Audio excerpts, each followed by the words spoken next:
So this is the second of 3 videos where I lost the audio and I'm recording over it. Uh, Hopefully it, you know, is all right this way. So I decided to play Caracan this one. I've also been looking to play the Classical Sicilian. This is the 2 knights. We can they can play Queen E2 there, but this transposes towards the main line. Though white committing to knight F3 stops them from actually playing the most threatening variation. Now knight on F8, no mate. They can play Queen B3, but just Rook E7 covers that, not a problem. Nothing else very threatening. Now the question is what to do with the worst place piece, which is my C8 bishop. I thought G4 is the best square. Usually if white has allowed G4, that's the best option.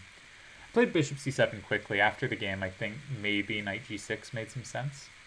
So I can play Queen D7, and they can't take on B7 because of bishop H2, but I can also play Queen D6, threatening to take on F3 and mate them.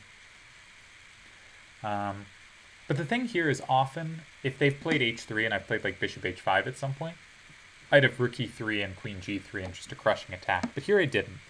So now I have to save the B pawn. And I end up making a real bad mistake here, which is B6. And I should play bishop B6 because they're specifically preparing D5. I don't have a good way to contest it. Maybe I could play bishop E6, but I really need to contest it there. And bishop B6 pins the pawn to the bishop on E3, so it discourages it. Now I'm just collapsing. And a really important problem is if I play like queen D8, they have bishop E8, queen E8, and then bishop C5 with the discovery. So I just have to hope some tactical complications work out, and I do not think they do, to spoil the result in advance. So I'm on D1. That was my hope. They're on E8. I'm on D1. They play D6, and I'm not sure exactly how this goes, but I couldn't find anything better than bishop D1. And I tried to take some time here, and I think this is the kind of position you should not rush, because even in blitz, because if you just end up down a rook, they're going to beat you. They have 2 minutes on the clock. Like, it doesn't matter if you have 2 minutes as well. They're going to beat you. So you should really try to find a path that doesn't lose or is close to not losing. And I really tried to. I thought with rook D8 at the end, pinning their pawn to D1. But they found this nice move in rook D5, and then the game's just over. Getting their rook off a square where I had 2 attackers on it so that they can then take on C7. And then they converted quite nicely. So I really screwed up the opening.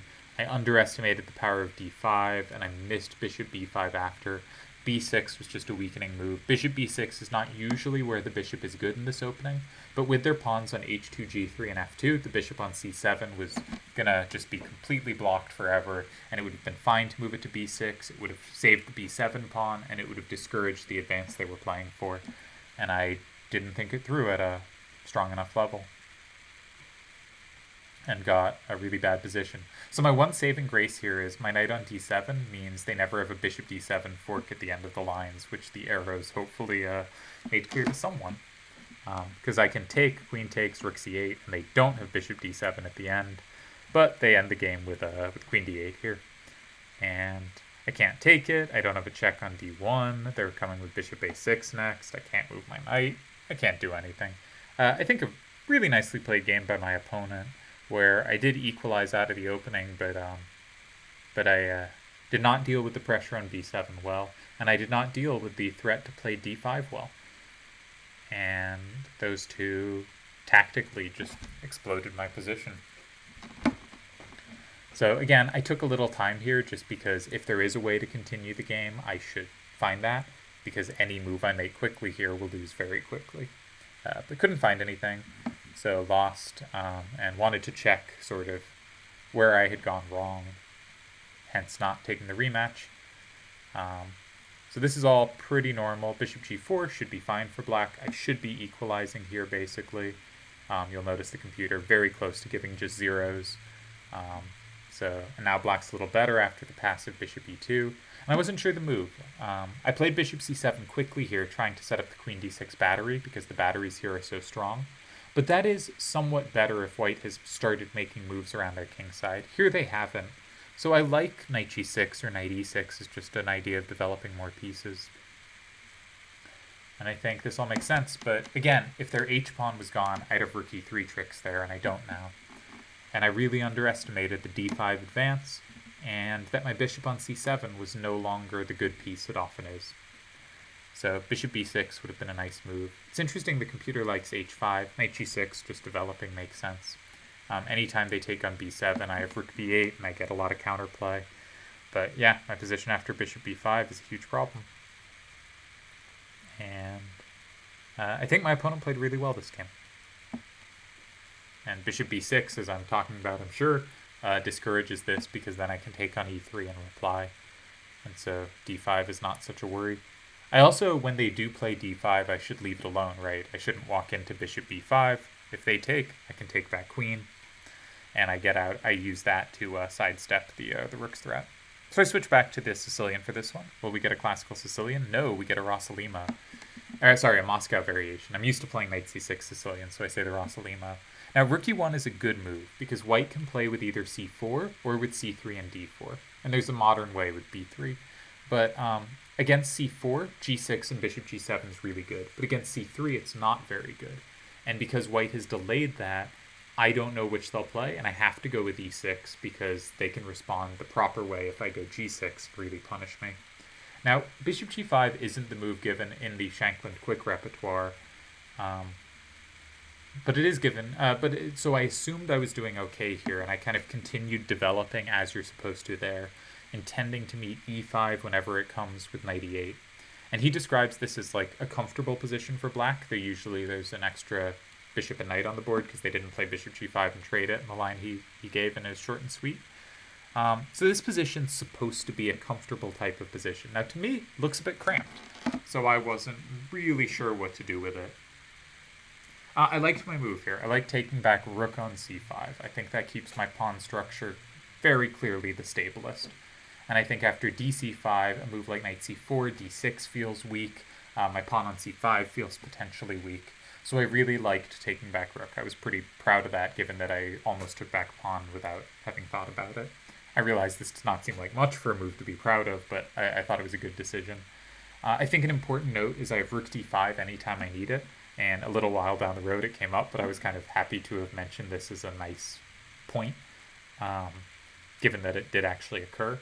My knight also probably headed for d5. This seemed the natural way to bring it out. If they take on d6, I think I'm taking back queen and going for that endgame. But maybe not, because e d6, queen d6, bishop d6, rook d1. If my bishop moves, they suddenly invade on d7. So I probably do have to take back bishop and then play rook d5, and that's my fight for the d file. So what's my knight on c7 doing? I'm not sure. I'm not sure why this position is as comfortable as I've been told.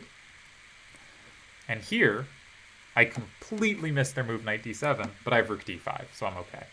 And here they should, of course, play knight f6 check, but they missed it, and I got confused, and I'm now up a queen. So that's very nice. The game will last a while longer, and my technique will not be perfection, but it will be good enough, I think, to convert. I didn't record this too long ago. I'm pretty sure I won this one. I'd like to think. I like b5 here, defending a7, so that when the knight moves, there's no pawn for the rook to sweep up on the 7th rank.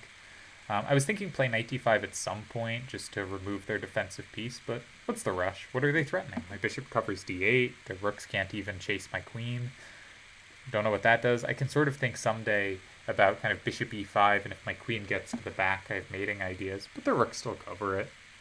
So I wanted to open up lines, hit b2, potentially give my knight a path into the game. Because after b3, now my knight has access to some juicy squares like c3. And still, their rooks are never coordinating to do anything other than play defense. Now knight c3, they have a problem if rook c1, knight e2 check. So rook d2 is the only thing that doesn't immediately lose material.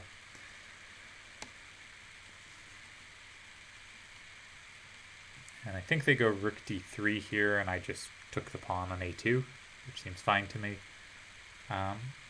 I think I should be looking to try to push the b passer, right? I can probably win both of their pawns on the queen side because they're very poorly coordinated. But I should try to do it in a way where I keep my b pawn, ideally by having, a bishop supporting it. Now, my idea with knight c1 was to take on b3 and win the c4 knight. And that very much fits this, if I can do this. But then I realized, they're on f7. And I also kind of wanted to play knight e2, but then I spotted f7's a problem. and so decided to deal with that first. I think that's the right idea, looking to play knight b3 next. But I think they play rook b7, and the problem is at the end they're getting my b-pawn. So I should probably... I can't play bishop c3 because f7 hangs after their rook b7. So I think they found a nice way to hinder me grabbing this. And maybe I should play something like queen d4 or knight e2 check to d4, not letting them trade off this pawn so easily. Because now we end up getting in a position where, like, obviously I must be winning, but it becomes very hard to find a breakthrough, and I do a very poor job of going for it. But it's a kind of annoying fortress. I should not put my bishop on this square, I don't think. Yeah, and I'm fixing all the pawns, but the pawns are all very safe. And I don't have a way to, of course, trade my bishop for a rook, and my queen can't really break through the two rooks. I do get to pin that rook, and that makes it a little uncomfortable for them to have free moves, but now I'm low on time. It's hard to make moves. I have really not found good ways to pressure them, and I think that's why it would have been so important to keep that b-pawn on. Yeah, I think at this point I'm just going to lose on the clock, right? Like, it's easy for them to make moves, and I'm down 10 seconds, and I'm going so slowly. Yeah. Really bad game to lose. Ooh. But, you know, especially when you're trying to comment while playing, it can be very hard to move quickly. Probably hit f4 there. No, they have rook g5. Do I have f4? No, they have rook e5 at the end, defending both rooks. So, okay, bad one to lose. But, again, as long as I think you're playing okay on the board, like if you're losing every game and you're like a minute or two behind on the clock, you're clearly just not playing fast enough for the time control. Or in bullet, if you're like 15 seconds behind on the clock, you're just not playing fast enough. And if you were winning on the board, it's not really an excuse, because clearly you were taking a lot more time than them, so of course you were winning on the board. But I think in time control like 3 minute, if you're losing, you know, with a few seconds left on their part, you know, 5 or 10 or something or less, it's, you know, if you played well, you played well, and you should be happy with that. Here, I think my opponent played nicely. I went for the c-file, but my opponent went for that d3 weakness. And I thought the c-file would be better here, but I think they handle this pretty well. Because they win a pawn, and I have the c-file, but they can sort of shore up all the weaknesses, and I don't quite get the activity I want, and I always have to worry about that passed d-pawn. I'm probably very bad at talking about games in retrospect without kind of spoiling results. But my bishop on d2 means their d-pawn's currently under control, but I'd love my bishop to be active, right? I'd love to play bishop b4 or something, maybe bishop g5. So they play h6 to stop that, but that helps me play bishop b4, because normally the problem with bishop b4 is bishop h6, and their bishop gets very strong. It either kicks me off the c-file, it supports the d-pawn coming. This was a nice move on their part. I thought their bishop wouldn't do much here, but now they have f5 coming. So they keep their pawn first. I played king f2, I think, just thinking I can keep the cramp. Bishop d7, the idea would be to cut off their defender of d6, but they can just play bishop f8. If their bishop's not coming to h6, it's happy to come to f8. What else is it doing anyway? I wanted to play rook d1, but they just take the pawn on e4, and that defends their bishop. Now they have the f-file if they want it. If I was them, I'd probably take the f-file, but d6 does get very weak, so it's easy to take on e4 and then play rook f8 and then realize, wait up, d6 is a problem. So maybe they made a more circumspect decision and just kind of left it all alone. Pretty sure they leave it all alone here. It is a little hard for them to free themselves. So now they have bishop h6 coming, potentially coming to e3 or supporting other pawn advance. So I played bishop d2 to stop that.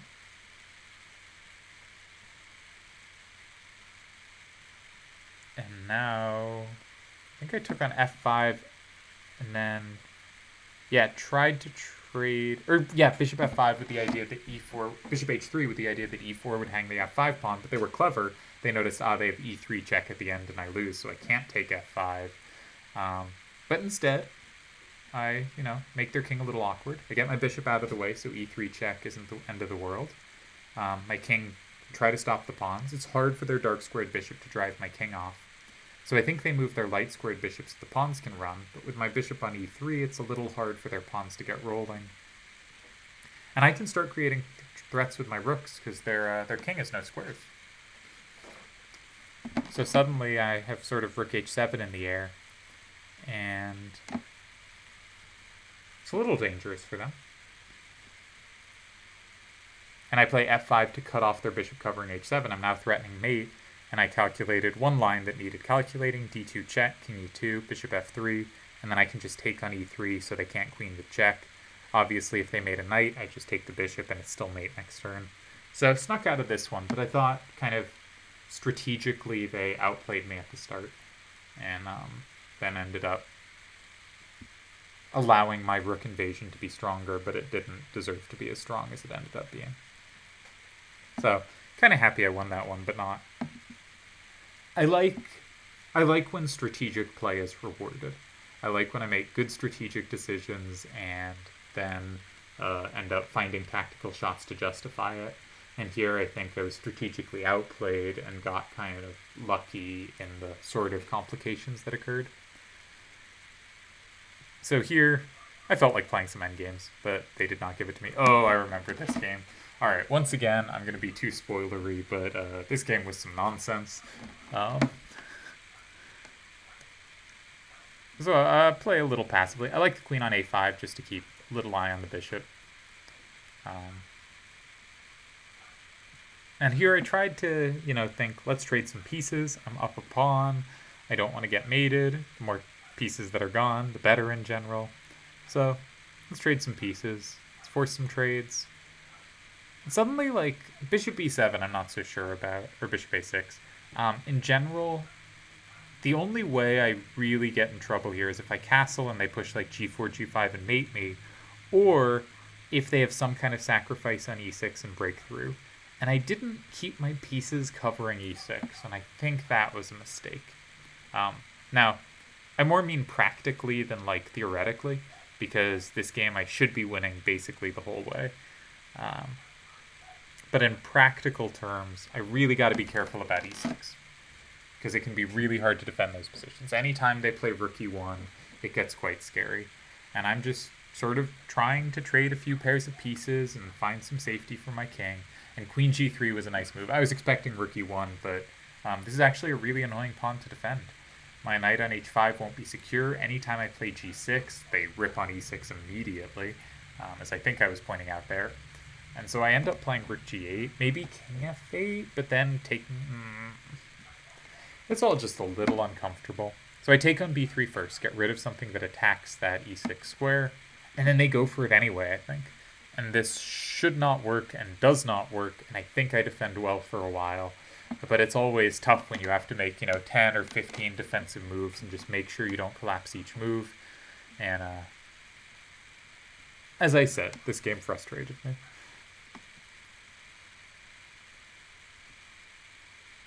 So I think they're going to take e6 here. Maybe you start with rook e1. But I think their rook doesn't really come into the game for a bit. Yeah, they just go for it. And I don't know that there was any rush. I wasn't castling queenside next turn. So I think they could have prepared another move. And here, if knight e4, there keep being things of, if they play knight e4 and trade on f6, and I play bishop f6, they have bishop h6 tricks, right? Because if gh6, queen f6. But they played f3, I think, with the idea of, if I take on e4 now, they can play fe4, and they open up the rook. But I saw, okay, I can take this bishop, then take with, or I can at some point, no, what did I see? It didn't come up yet. I think I play rook d8 here, just trying to trade off more pieces, which is very reasonable. They can't mate me with few pieces. They don't have knight g5. If knight f6, I can play bishop f6, and they do have bishop h6. I was expecting them to get that pawn, but I get to trade off a pair of rooks first. Now my queen defends f6, so they don't have knight f6, bishop h6 tricks. So I was feeling pretty good at this point. And I have like queen e8 maybe in the air. And so this is starting to get a lot more comfortable, I think. And now I can take e4 and then retreat and block the f-file, and they don't have this e-pawn ready to come to e5 and attack the pinned piece once they play rook f1 and I block. So things are getting better. I think I have defended well. Everything's going well. How can we blow it? Queen e5. Now I wanted to play queen d5, but queen b8 and queen takes b5, but queen d6 seems nice. Now I wanted to play king f7, but queen h5 check just pushes me back, so I didn't see what it gained me. So I think I just play a6 to defend b5. They threaten g5, so I step out of the pin. Knight seems good on d5. I feel everything's getting better. We're just about reaching a point where I'm, twice as much time on the clock, feeling pretty safe. Got to avoid c4, not a problem. I'll just move the queen away. Doesn't matter which square, and oh no. Queen e6, and I just lose. Yeah. Real shame, I think, because I had... Okay, and so it's not losing, but at this point I feel terrible, right? So we're actually even material at the end of this. I play g6, which I think is a reasonable decision. I'm going to lose the a6 pawn due to their fork on a8, but my king might have a home. I can play rook f5, which I thought was a pretty good stable square for the rook. Threatening to take on g5 potentially, which I should do immediately if I'm going to do, but I find the worst way to do everything. Yeah, I take on g5, which just loses. Yeah. I guess I have to go to f6 there. Maybe if I play king f6, that doesn't just lose, but what a way to go down. So anyways, one of those times where as soon as the tide turned, I did not keep it together at all. And I was actually even okay after hanging that piece, but I just felt like I had ended the game. So I usually play e4 here, but recently I've been trying e3, just saying if you play d5, c4 is defended, and you never have the d4 push, which is always annoying, and then sort of setting up like a ready. And that's what I ended up doing here too, is trying to find good squares for all, like kind of safe squares on the second and third rows for all my pieces, not giving them a center to fight against yet. And depending what they do in the center, I'll meet it. If they go for d5 and c5, I'll try to liquidate the center. If they go just for d5 with maybe c6, then I'll try to play d4 and slowly build for e4. Here I get to capture towards the center, which I think must be favorable. So I think white has a slight advantage here. I have d4 coming, and they give it to me.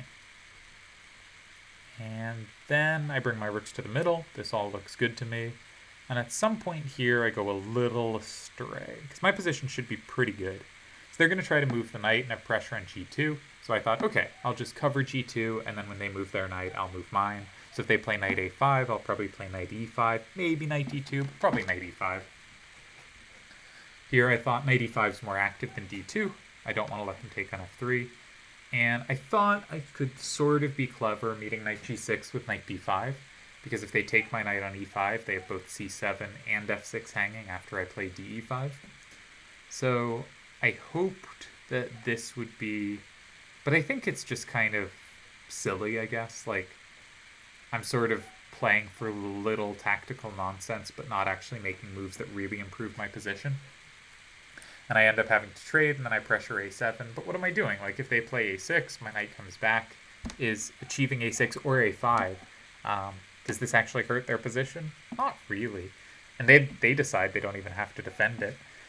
And so then I take a7, but they get a2, and I thought I have the two bishops at the end, so this should be a kind of comfortable advantage, because I'm on the bishop on d6. But I completely, at the end, missed that they have bishop e4. And suddenly I'm barely not losing on the spot, but I have to give up the two bishops. And not nearly as pleasant an attack as I thought. So I thought I'll play bishop e4, knight e4, f3, and rook dc1, and I'll have everything secured, and hopefully someday I'll find activity for the bishop. But they found a really nice idea, which is they realize, hey, their knight doesn't have any good retreats, but rook c4 to c2 looks pretty strong.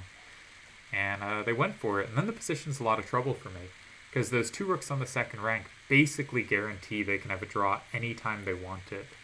And if they want, they can look to play for more. And I don't have a good square to put my bishop. I don't have good things to do with my pieces. I think I have to play bishop a1. If I give up the pawn, I'm only a pawn down in that endgame. Maybe I can do that. Just give them the bishop, force them to take it, and I'm down a pawn. But that looks like no fun at all. And here I really like how they played this, where they said, I have a draw anytime I want it. You have no threats that are serious whatsoever, or that will mean I don't have a draw anytime I want it. So I don't have to take the draw. I can try to do something that puts a little pressure. See if you hang mate with rook h1. I didn't hang that mate. Okay, now maybe if I support with a pawn, maybe you'll fall for some mate there. And I think they handled this well, and I think some players would kind of force the draw immediately and be like, I'm down a piece, I'm black, I'll make a draw. But I thought they did nice. So I thought, okay, I need to activate my bishop, and specifically g3 seems to be the potential problem square.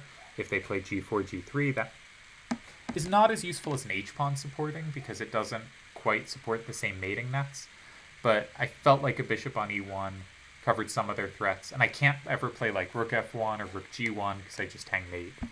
And it's so easy to blunder these, which is why it's very good that the opponent kept up the pressure here, kept making moves and not just allowing the draw. And every turn they can repeat a couple times and then find some new way to try to bring something in. So I'm not sure why I didn't play bishop e1 faster. Maybe I was thinking about taking on b6? That seems unlikely. So again, they can throw in checks all they want. And so say rook fg2 check, king f1, they swing the rook over, they're threatening mate on h1 again. Again, it's good that they have the g-pawn, not the h-pawn, because if they could play h3, they would be mating me. And I would not have a defense. So I avoid the mate again. And I was expecting them, to play something like g3. If I take, they can play rook g3 and pick it up if they want to. And then they still are going to have these good rooks, so I thought it was more important to take on b6, because they don't have g2, because the rook on h2 hangs. Again, don't hang mate on h1. And I just thought they did a really nice job of saying, I can find different ways to pressure you and force you to avoid, different mates each turn. And hopefully you can't hear the dog barking from our neighbors. And okay, got to the draw, so I was kind of relieved to get the draw there. But I really liked how they played it. I thought they found kind of every path available to put pressure on. And nice game. And I'm pleased I escaped with the draw, but I also think they played in a nice fashion. I might be threatening rook d2 at the end, actually, if they give me a turn. Because if we trade a pair of rooks off, their rook can't support the g-pawn on its own, and their d6 pawn is hanging. And if I get the d6 pawn, I should be in okay shape. Probably. So maybe I'm totally fine here. So this is probably going to be another London based on the setup, but it isn't. They go for one of those sort of Catalan-esque, but with c3. So I get my bishop out before playing e6.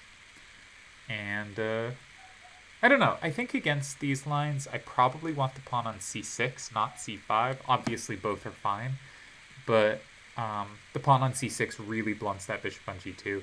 Here I just thought, I don't want to deal with knight f3, knight e5, so I'll just take it and develop my pieces. And probably not an accurate opening, but also what white's doing can't be all that high pressure either.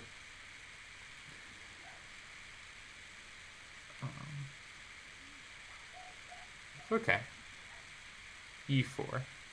So here might have gone a little astray, because I think they can take, or they can play knight b3, bishop b6, take a few times, and enter an opposite bishop's endgame. And I think they should have done that, because after cd4, knight d4, knight d4, I have to take back queen, because if I take back bishop, rook d1 is very annoying. And I think they should try to grind that 2-bishop endgame. I think you can definitely play that for a win. That's what I would have done anyway. They go for bishop g2, and I can have a choice of a couple different ideas, like e5, trying to lock in my central control. Now that I look at that more, I kind of like the look of e5.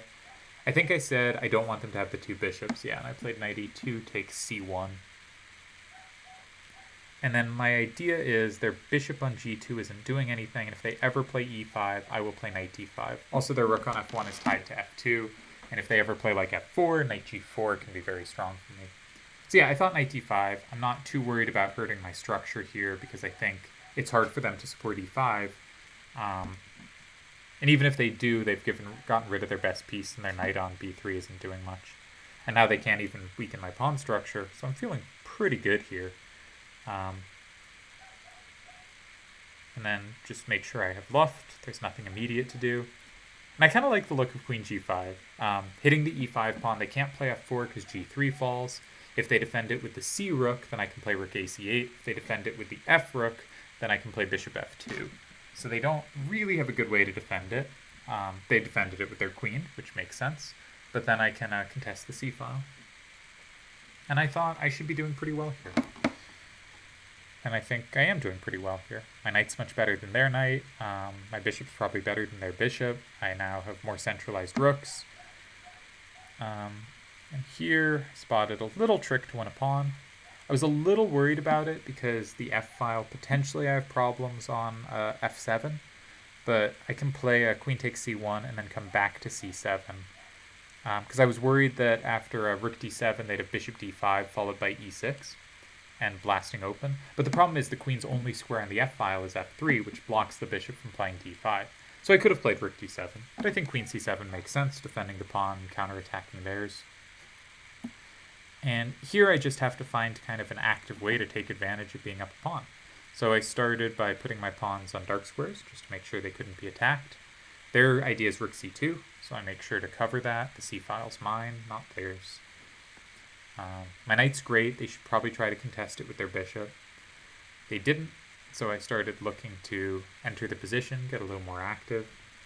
Now the f-file, again, is this problem that I don't really have a perfect long-term answer to. But I like how I'm playing it so far. I think this is good. Hit e5, now they're off f7, so I'm a little freer, but my rook doesn't really have invasions. If rook c1, like what am I threatening? Queen g1, they just move their king to h3. I don't have any follow-up, and my queen's out of the way.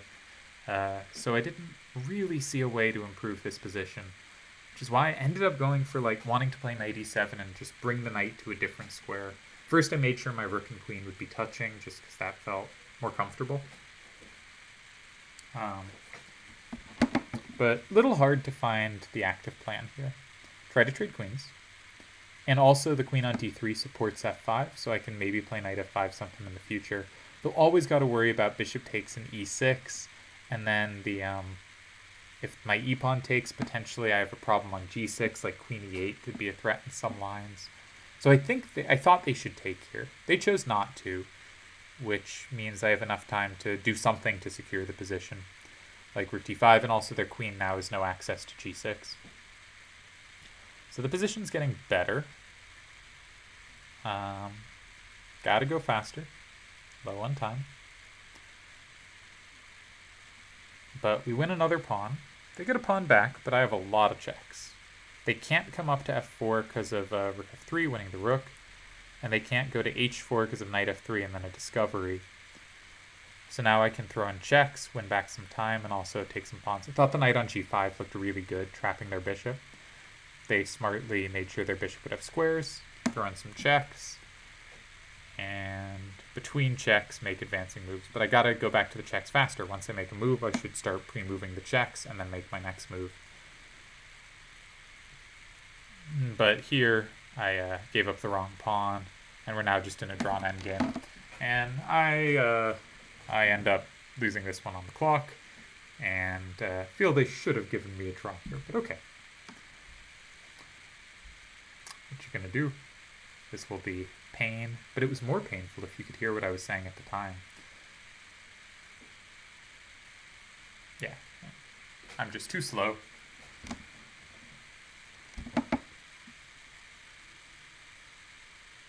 Yeah. Oh well.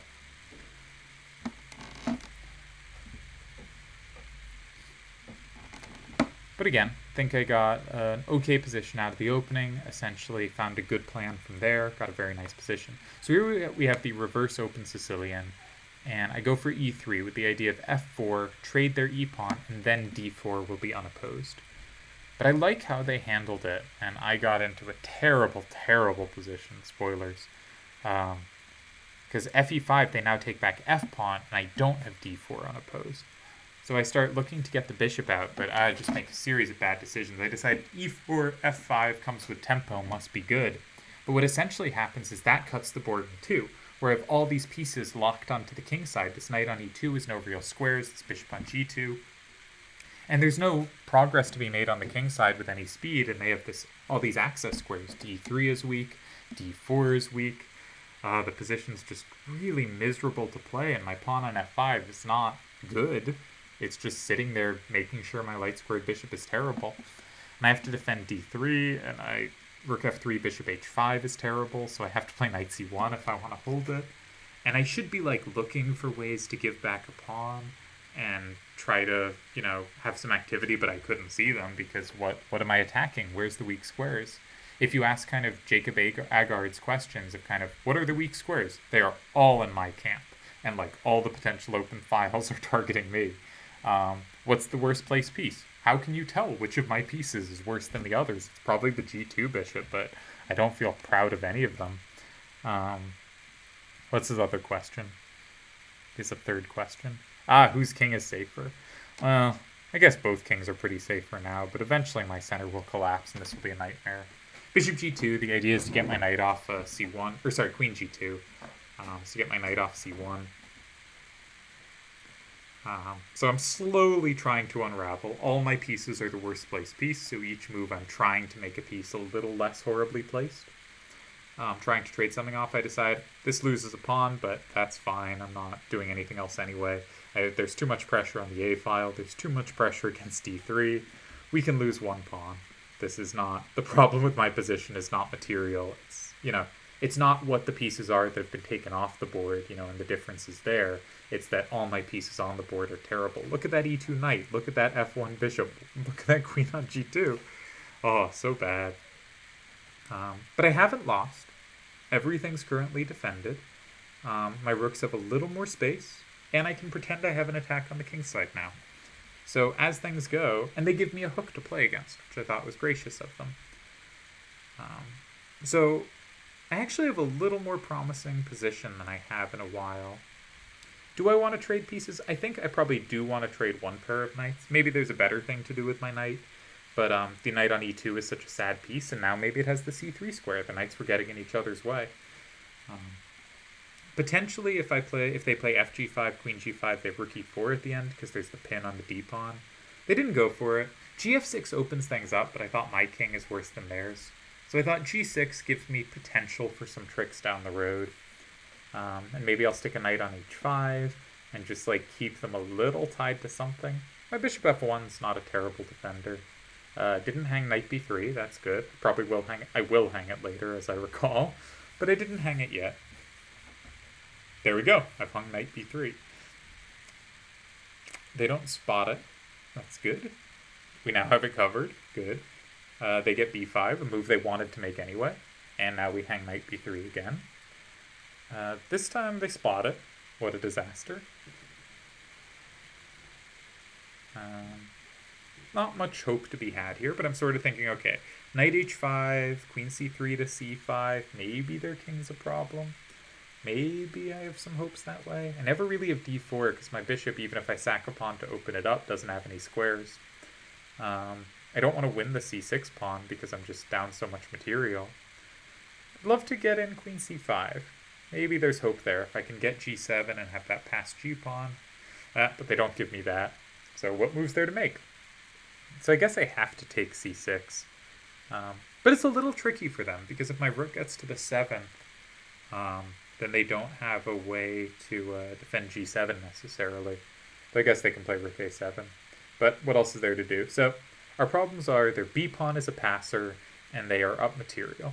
But if we can keep them tied to the 7th rank and win their b-pawn, which they now don't have a great way to defend, then we're in pretty good shape. And if their rooks come off the 7th and 8th, any check on the 8th picks up their bishop, right? So if they played rook 8 a7, so I get the pawn. And now we have a pawn for the exchange, and they're a little still tied to the 7th. And they tried to get their bishop out, but it only has the one square, and it still has no moves from there.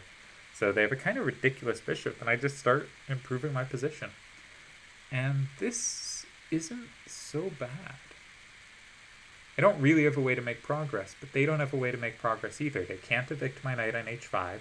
They can't let my rook get to the 7th. They still don't want to let my rook get to the 8th, because if I get rook b8 check, they have to go king e7. I can take on g7, and then my pawns are great. So I think a fair result here is just a draw. But also, I can start trying to bring a new piece into the game. My bishop on e2, having been horrible, horrible piece all game, can slowly reroute. Does it have targets? Not really. So maybe it's not actually progress, but it felt like I was making progress. And we're pretty low on time, and they're pretty low on time. And I think at this point the position's just a draw. So I start trying to repeat, which felt like a fair result. But they, despite being ahead on the clock, decide to play for the win, and I decide to spam moves and just spam checks and see if I can clock them. I'd clocked enough games, I didn't feel too bad about this one. And I do get them on the clock, which is a little obnoxious, but they did turn down the draw with under 5 seconds, and so I don't know what else I was supposed to do besides try some method to clock. And I'm certainly not winning more games on the clock than I'm losing. So, okay, not the finest of wins. And we're back to the English against a candidate master. Technically a higher FIDE rank than I have. And they decide to waste a turn in the opening. So here, probably best is to just play like d4, f4, and try to ram them off the board. But I also think the Botvinnik system is good, and if I can just be up a tempo on it, up 2 tempo on it, I'll be quicker to play my a3, b4 break, and they won't have time to meet it with a6 and b5 as they did in, I think, the last video, but the same game playing session. So they shut down the queen side, and that means I should switch to the king side. And I'm going to give them no play on the queen side, and I'm going to take a lot of space on the king side. And I probably shouldn't make moves like b3, gotta defend h3, but I just wanted to make sure nothing could go wrong here. Because I'm going to have such a big space advantage. And I wanted to make sure there's no knight g4. They don't quite have knight g4 yet, but I'm going to make sure e3 is defended before I think about f4 or d4, just to make sure there's no knight g4. Also, their knight's almost trapped after f4. It only has c6, so they have to be a little careful. I guess there's not really something they're going to put there. But their knight is a little weak. And I have a choice. Do I want the d4 or f4 break? And it's not clear to me, so I defended everything first. Yeah, and I'm still not sure looking at it whether I want d4 or f4. That doesn't seem obvious. So here, g4 is very well defended. f3 is one of those moves that looks stupid because my bishop's blocked, but all my pawns are on light squares anyway. It's a very stupid bishop in the Botvinnik quite often, and I don't mind blocking it even more if it means they never have kingside play. And potentially the space I've gained with g4 is quite useful. So I think now this position gets tough to play. My big idea is knight d5. And that's because I want to take back e-pawn when suddenly they have this weakness on e7, and they potentially have the weakness on h4. And so suddenly I have kind of 2 weaknesses to play against, and they have no breaks at all. Like f5 is just weakening, they don't have anything to play for, the knight on b4 looks good but does nothing. And if we treat activity as, I'm forgetting the writer, Jan something, talks about the 3 faces of a piece, and one is mobility. And the knight's one is activity. And the knight doesn't really do anything there, and they immediately reroute it. I've completely lost my train of thought, that's fine. But I actually really liked their move, knight a6, to come to c5, because the knight on c5 actually keeps me tied down to b3, while the knight on b4 doesn't actually achieve anything. So I really want to build up pressure against e7, and I decide f4 is a useful space-gaining move and freeing my bishop. I'm not so sure about that, in retrospect. But I am getting my bishop slowly off the e-file. I'm planning to double there, but I do have to be careful to not lose b3. And so their knight on c5 is really the best piece in their position, and one desirable thing for me would be to trade it off. Now they have this bishop on f6, which defends e7, but also I can potentially drive away with g5. So I double on the e-file, just threatening g5 to win e7. A little annoying for them to defend. They have trouble ever playing anything like e6. That's going to leave them with so many weaknesses. So, tough position for them to defend. And also I've doubled their time on the clock. So they just sack a piece, but this doesn't lead anywhere. And for a second I wondered if hg4, queen g4, bishop h3, queen g3, queen g3, hg3, king g3, bishop h4 check did anything. But of course my bishop covers g3, so I don't have to trade queens there. That's just not a move. So at that point I realized, of course, I can take and play bishop h3. They have no squares moving forward. And I think I just I played knight c6 first. again, honing in on e7. I would love to follow up with bishop d7 at some point, but their knight covers. That knight on c5 is really their only good piece this game. And I really think they're the position was like terrible, but they're remaneuvering from knight b4, a square that looks good but did nothing, to c5, a square that looks similarly good but does a ton more. It was a really smart maneuver. Because in kind of the what's your worst place piece, figuring out how to improve it, that does not seem obviously a piece to improve, but it turns out it was a really good piece to improve for them. I thought they did a nice job of it. Just keeping the f4 pawn. I'm remembering how this game ends. So I take on c5, I think. I decide, get rid of that. And they take back that way, which is weird. I think they should take back the other way so they can someday play like a rook b8 and pressure b3, which is the weakness in my position. And here I blunder horribly. So I think that's fine. And then they take on e1, and oops. And I realize, okay, well, my huge advantage did mean I had them low on the clock. And I can probably just clock them here. But what a terrible mistake. I think f5 was a really good move of theirs. I guess it doesn't happen yet, but just shutting off my bishop. And they should play h3. I guess they can't because g3 hangs, but my bishop is really tied to that. I start trying to poke at checks and trying to get them on the clock, but, you know, it is going to get them eventually, but it's not. Useful moves. This is not really chess at this point. They miss a chance to go g4. But again, at this point, the game is not decided by the board. So, kind of shame I blundered like that. The position was easily winning with any other move, but we did get there. And I think there's, one more game in this video. Not to spoil the time signature. So, c5, ideas to play a reverse Botvinnik, but they play a quick d4. Now, I think the g6 systems are really common, but e6 with bishop b4 is actually a bit better. Because taking on c3 and giving them double isolated c-pawns is a really strong thing to do. And playing e6 is much less weakening if you're going to trade off that dark squared bishop than playing g6. So against the English when they play a quick d4, I think this is right. So I made sure to castle before playing d5 so I wouldn't hang a fork on my bishop. I have an extra central pawn. My rook's a little awkward because it's on the same diagonal as their bishop, and maybe they'll play bishop f4. My idea was to just play bishop d6 in response, and I'm on b2 at the end. I wanted bishop a6. I don't know if I played it. I think I just made sure everything was touching. Because I quite like having secure pieces. We're on b2, and I can potentially break with a5. All right, I start with the bishop. I should probably start with a5 there. Maybe I was afraid they could play b4. I'm not sure what I was afraid of. My bishop is a nice square on c4. They can't really play knight c5 because I take and then have bishop b3. Not only would I win a pawn, but I have bishop b3 trapping their queen at the end. So they play bishop c5. I look to undermine. They don't have b5.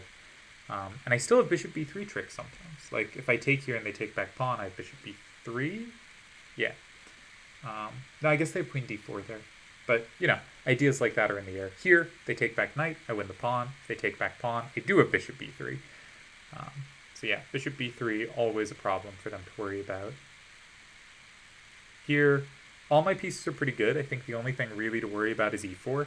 So I start by making Luft, not in any hurry. If they play e4, I think I can play d4 and support with e5. But they're not doing anything, so I decided let's improve my worst piece.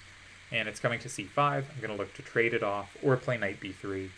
One-move threats are very strong in Blitz. It's easy for them to be blundered. We've seen me blunder a lot of them.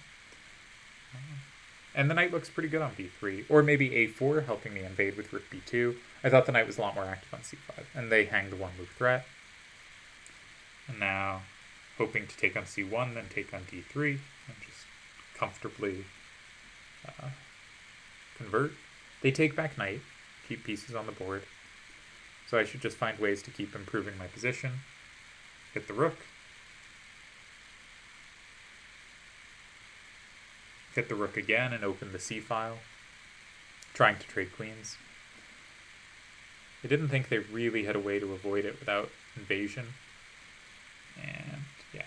And now I double on the third rank, not the second rank, because their bishop can cover the second rank, but it can't cover their dark square weaknesses on the third rank. And if they play e4, I probably take and then take on g3. But they resigned. And that's a video. And I think I think these are some of the better games I played in a while. I think the last video was a little better, stronger played, but really is a shame I lost my audio on these because I think I made some good points, and I've tried to replicate the points in this commentary and post, but it doesn't feel the same. Yeah. And another game where I think I put my pieces on good squares. I was aware of which squares mattered and where the weaknesses were, and that was enough to eventually convert. Cheers.